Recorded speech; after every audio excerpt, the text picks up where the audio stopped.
for all my dreams of St. Martin. Things has changed so rapidly, it seems.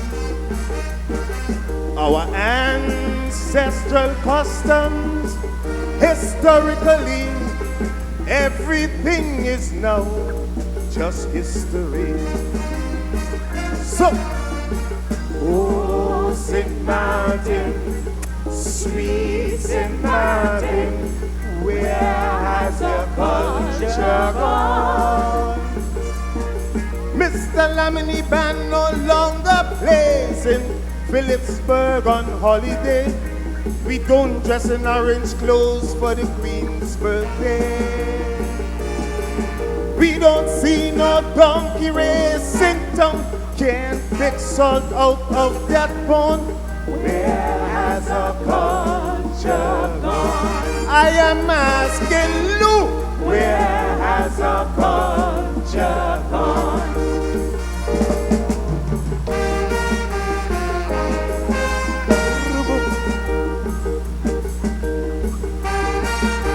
I think the discussions throughout the community is that party versus individual situation. So currently, you have to be a party to be elected.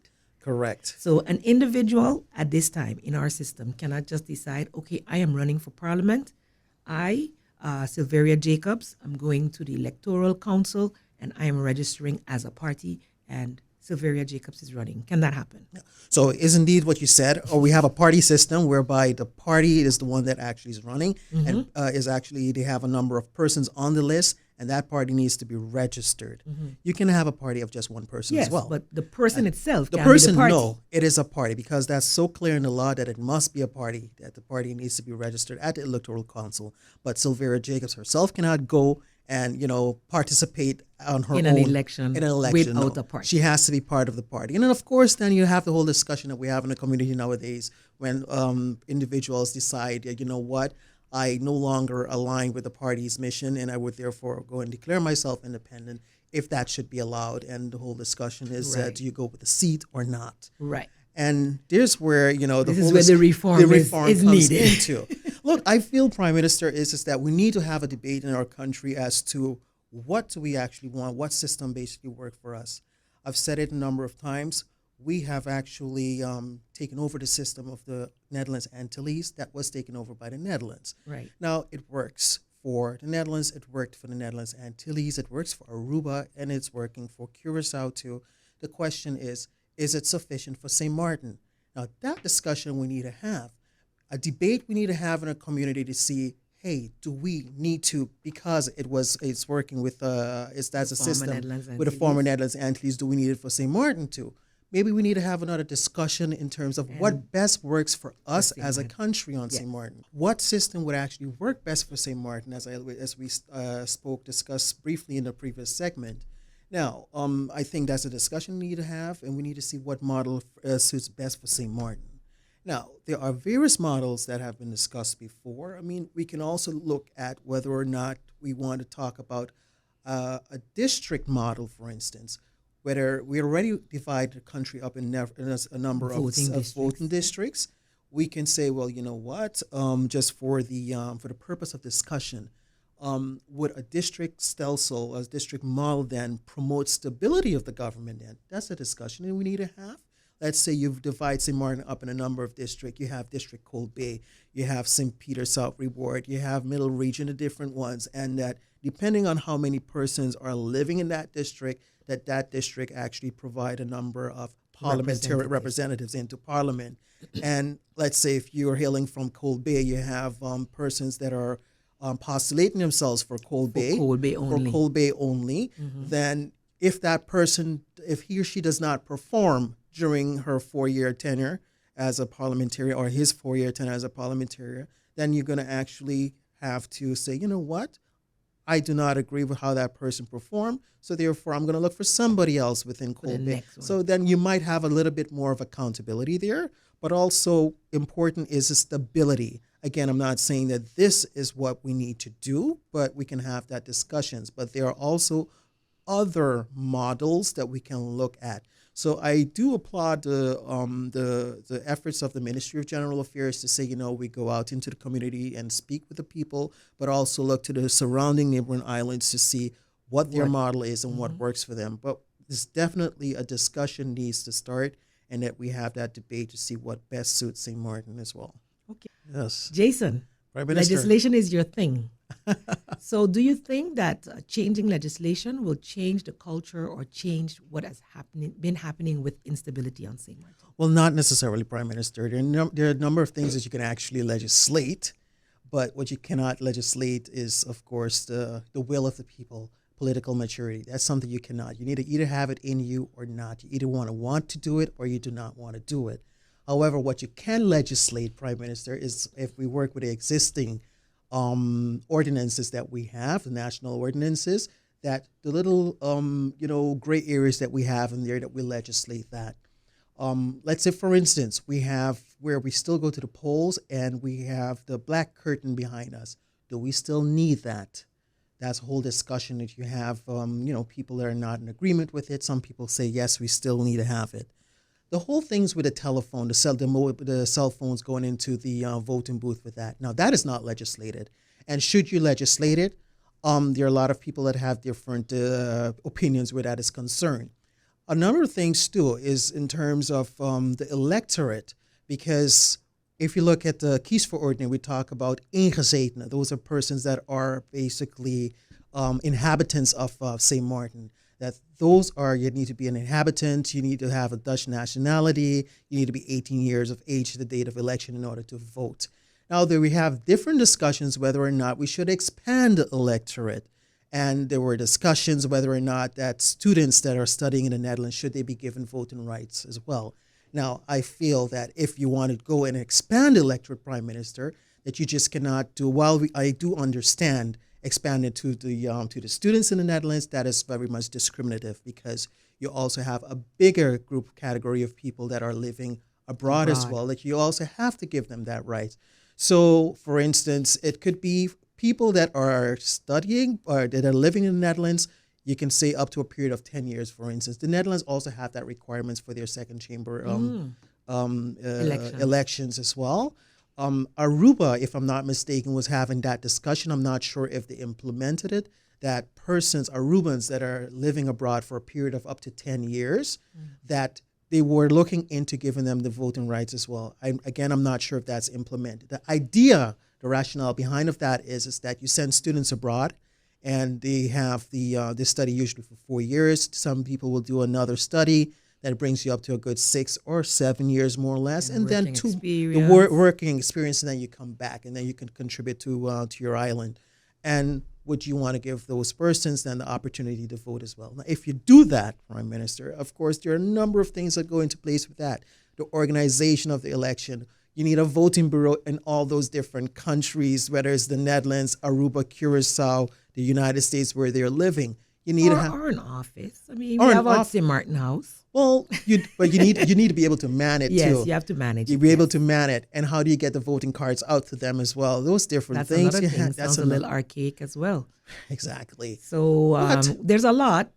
With that too, if you expand the electorate, you have the Constitution that also says the amount of seats that are in Parliament. And the Constitution, the kiesverordening, it speaks about inhabitants. But now, if you're going to expand it affects that. It affects that as well. Or you can decide it doesn't. Because you're exactly. not actually living Once there. you legislate it. But then again, there are a number of things. If you're talking about electoral reform, it's not only the kiesverordening, but we're talking about certain parts of the Constitution that will need to change. And then we're looking at that 2/3 majority within, you have to go within the kingdom as well to get that 2/3 majority as well. Okay. So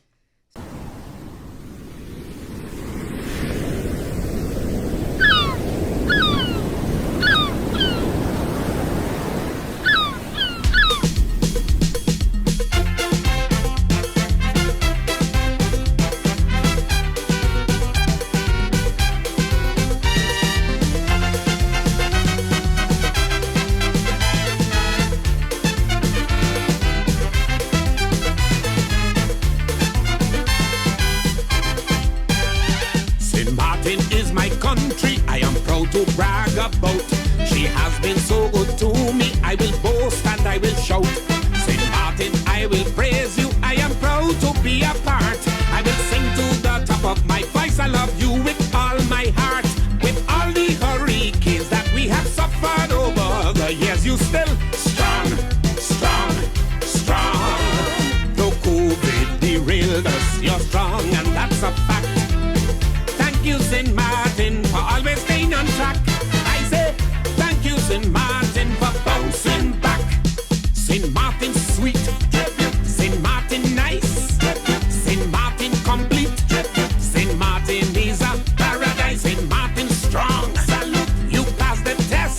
Salute, may you live long. Salute, St. Martin, you're the greatest. St. Martin, I confess that we are truly blessed. No one can contest.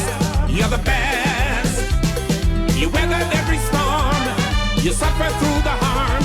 You give thanks for every calm. You're the bomb.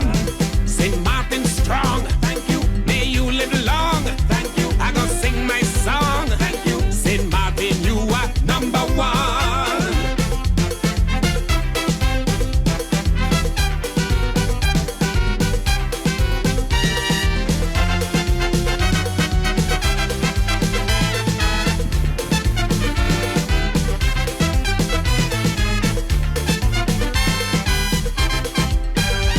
We've suffered many calamities over the years.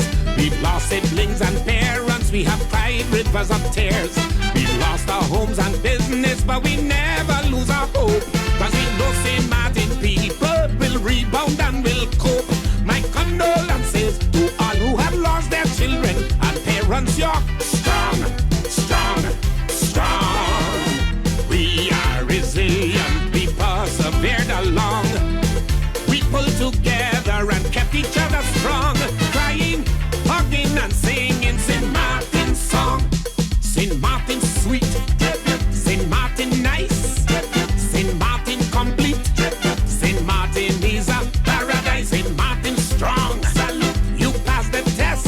Salute, may you live long. Salute, St. Martin, you're the greatest. Whenever you are down, you got up off the ground, ready to rebound on the mound. You battled every war, you get flattened, you get scarred, but you're my superstar, Swaliga. St. Martin true, thank you, you've earned your due, thank you. Red, white and blue, thank you. St. Martin, how we love you.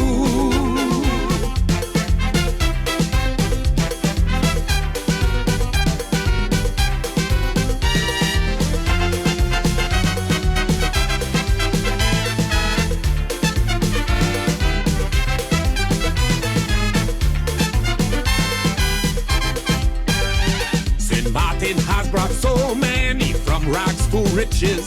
St. Martin has uplifted many people from ditches.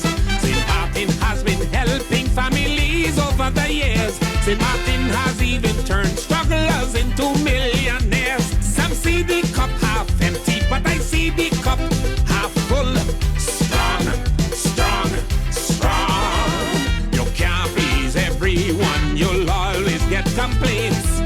Some are unthankful while others just cast blame.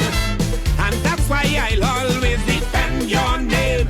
St. Martin sweet, St. Martin nice, St. Martin complete, St. Martin is a paradise, St. Martin strong. Salute, you pass the test.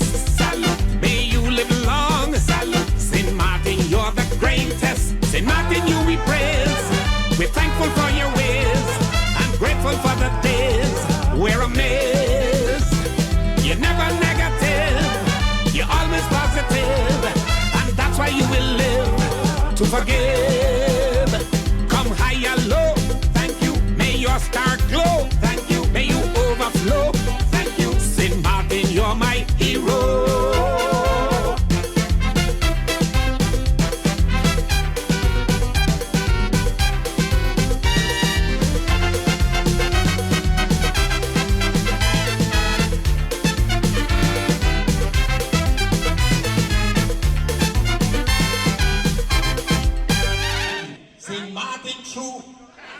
You've earned your due.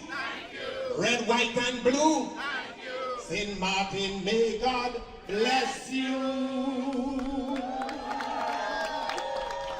Thank you.